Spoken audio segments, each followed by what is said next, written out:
Olá e bem-vindo ao Revelando o Apocalipse, o canal de profecias bíblicas que vai direto ao coração dos mistérios da profecia. Meu nome é Alan Dubray e hoje vamos mergulhar no mistério dos dias de Noé e onde e quando isso acontecerá, literalmente durante a tribulação. No último ensinamento, quando estávamos falando sobre quanto tempo durarão os anos da tribulação, na verdade tocamos nesse assunto brevemente. Bem, hoje vamos destrinchar isso e aprofundar para mostrar exatamente quando se dá esse entendimento. Muitas pessoas têm ficado confusas com tudo isso, achando que isso vai acontecer no início da tribulação, que estamos nos dias de Noé agora. Bem, não é esse o caso.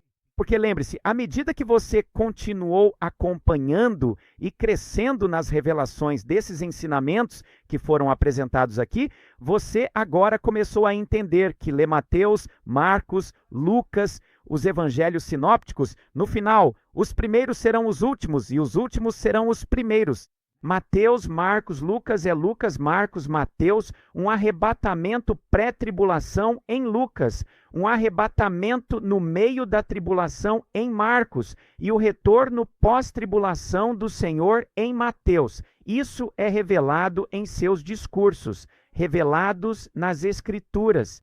Bem, vocês devem se lembrar dos ensinamentos anteriores e no último especificamente comecei a mostrar a vocês o entendimento sobre o fim dos tempos, que o que 2 Coríntios, capítulo 12, está nos dizendo é que Paulo, em suas palavras, está nos revelando um mistério sobre o fim dos tempos. Começando no versículo 2, e lembre-se, se você não souber, se eu não mencionar em que capítulo estou quando estiver usando este programa, é só olhar para a direita. Então, em 2 Coríntios capítulo 12, você deve se lembrar que diz: conheço um homem em Cristo que há mais de 14 anos.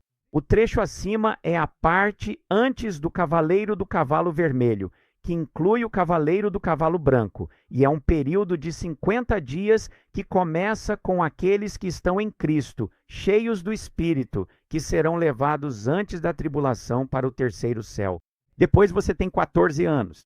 São 7 anos de selos e 7 anos de trombetas. E no 7º ano dos selos, ocorre o arrebatamento da grande multidão no meio da tribulação. E eles vão para o paraíso antes do Senhor, então, retornar, descendo com os pés sobre o Monte das Oliveiras para eles, quando Paulo diz: eis que pela terceira vez venho a vós. Não vos serei mais pesado. Estamos vendo um levar e um retorno. Isso é pré-tribulação, meio da tribulação e o retorno pós-tribulação do Senhor. Quando fomos aos discursos, vemos essas 3 vindas do Senhor. Então, não apenas pré-tribulação, meio da tribulação e pós-tribulação, são todos verdadeiros, significando um levar de pessoas, outro levar de pessoas, e então o retorno do Senhor. Nós vimos isso no discurso de Lucas, no capítulo 21, na vinda do Filho do Homem em uma nuvem, certo? Isto é, a palavra literal para uma nuvem singular. No discurso de Marcos, vemos a vinda do Filho do Homem, mas é a vinda do Filho do Homem significando literalmente mas são nuvens no plural, porque é outra vinda do Senhor. E isso é ele vindo próximo ao final de 6 anos de selos para aquele período do 7º ano de selos.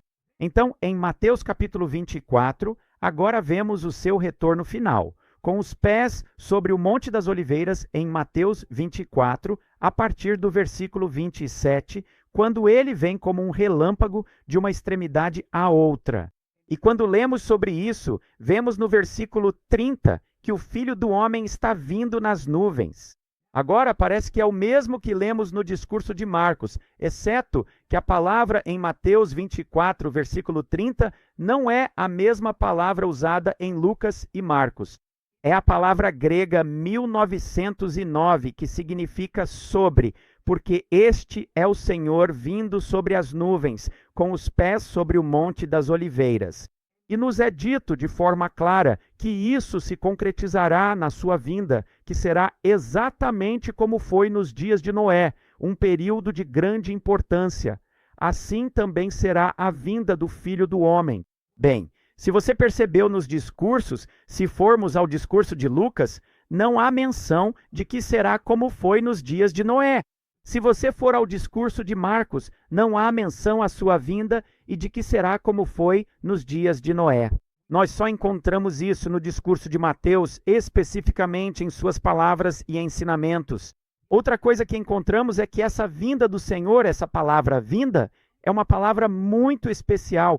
É a palavra grega 3.952. E veja só, em todos os evangelhos, essa palavra para vinda só é encontrada 4 vezes, e todas as 4 se referem à vinda literal do Senhor, com os pés sobre o Monte das Oliveiras, quando ele vier como um relâmpago de uma extremidade à outra.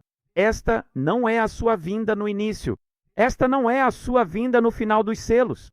Esta é a sua vinda quando ele será visto nas nuvens como um relâmpago de uma extremidade à outra, exatamente como Zacarias 14 diz no capítulo 14 de Zacarias, o último capítulo de Zacarias, no versículo 4, quando ele vier com os pés sobre o Monte das Oliveiras.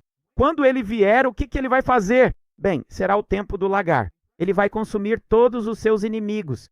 Então, quando ele vier, haverá um período de tempo que acontecerá quando ele vier, com os pés sobre o Monte das Oliveiras, nas nuvens como um relâmpago de uma extremidade à outra. E nos é dito que nessa vinda, que é a mesma mencionada em Mateus 24, versículo 37, será um dia e uma hora que ninguém sabe, e que será como nos dias de Noé em sua vinda. Bem, qual é esse período de tempo em que o Senhor está vindo com sua veste tingida de sangue, o pisar do lagar? É isso que está em Apocalipse 19, quando o Senhor vem naquele tempo declarado em Mateus 24, quando diz em Apocalipse 19, 11, e vi o céu aberto, e eis um cavalo branco, e o que estava assentado sobre ele chama-se Fiel e Verdadeiro, e julga e peleja com justiça.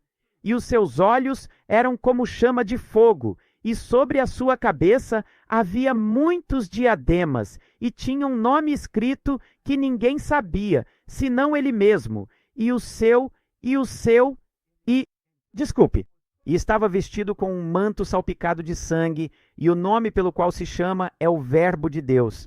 Versículo 15, e da sua boca saía uma espada afiada, para com ela ferir as nações, e ele as regerá com vara de ferro, e ele mesmo é o que pisa o lagar do vinho do furor e da ira do Deus Todo-Poderoso. Este é o Senhor retornando ao final da tribulação, mas é o fim completo?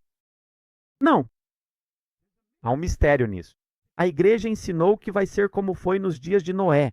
Noé, quando ele vem pré-tribulação, para o pré-tribulação de todos. Mas a realidade no Apocalipse é que, quando você entende que é Lucas, depois Marcos, depois Mateus, quando você entende que não são 7 anos, mas um período chamado acima, que são 50 dias, e então 14 anos, você então vê a verdade do que está acontecendo no Evangelho de Mateus e percebe que os dias de Noé não estão no começo, mas eles são literalmente quando ele vem, não no final dos 14 anos, mas no início do 14º e último ano. E eu vou provar isso para você pela revelação do entendimento dos dias de Noé. Você sabia que o dia e a hora que ninguém sabe é uma referência literal à festa das trombetas, Rosh Hashanah? Ela é chamada de o dia e a hora que ninguém sabe. E como exemplo aqui, estou mostrando 2026, não porque será esse ano, mas para mostrar que a festa das trombetas é um evento de 2 dias, porque eles não sabem quando verão o crescente da lua nova. Eles não sabem quando o shofar vai soar para aquela trombeta final, e é por isso que é chamado de o dia e a hora que ninguém sabe. Então isso vai acontecer em um ano, quando o Senhor retornar com os pés sobre o Monte das Oliveiras, e será na verdadeira festa das trombetas, no dia e na hora que ninguém sabe, porque pode ser no primeiro ou no segundo dia, e eles não sabem em que hora o crescente será visto. Naquele momento começarão os dias de Noé para aquele ano final. Deixe-me provar para você que é o ano final.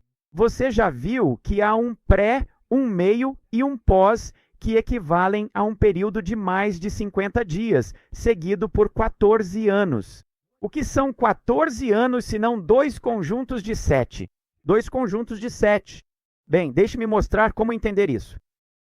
Em Levítico, capítulo 25, ele nos diz a partir do versículo 3 que serão 6 anos de semear e colher, e o 7º ano será um sábado. Então, a cada ano são 6, e depois o 7º, 6, e depois o 7º descanso, 6. Portanto, são sempre 7 anos. E no versículo 8, lemos: e contarás para ti 7 sábados de anos, 7 vezes 7 anos, e o período dos 7 sábados de anos será para ti 49 anos. 7 vezes 7 anos. 6 de semeadura, 1 de sábado. 6 de semeadura, 1 de sábado. É um total de 49 anos. Então, o que acontece? Bem, então é hora do jubileu. Mas você está pronto para isso? Você sabia que somente o 49º ano de todos esses 7, o 7 vezes 7, somente o último 7º ano, aquele último 14º ano, não o 15º, o último 14º ano, somente esse ano tem 10 dias extras adicionados a ele? Você sabia disso? Está escrito bem aqui. Diz no versículo 9: então farás soar a trombeta do jubileu no 10º dia do 7º mês. O que isso significa? Isso significa que o Senhor vem no dia e na hora que ninguém sabe. E no 10º dia do 7º mês, então, 10 dias depois, a trombeta é tocada no dia da expiação, chamado Yom Kippur. Isso significa que, quando o Senhor vier em Mateus capítulo 24, com os pés sobre o Monte das Oliveiras, ele não virá no final do 14º ano. Ele virá no ano anterior, no início do 14º ano, e esse ano terá 1 ano e 10 dias de duração. Você sabe como posso provar isso? Vamos para Gênesis capítulos 7 e 8 e ver quanto tempo duraram os dias de Noé que nos foram dados. Em Gênesis 7, versículo 11, diz na vida de Noé: no 7º, 2º mês, no 17º dia do mês.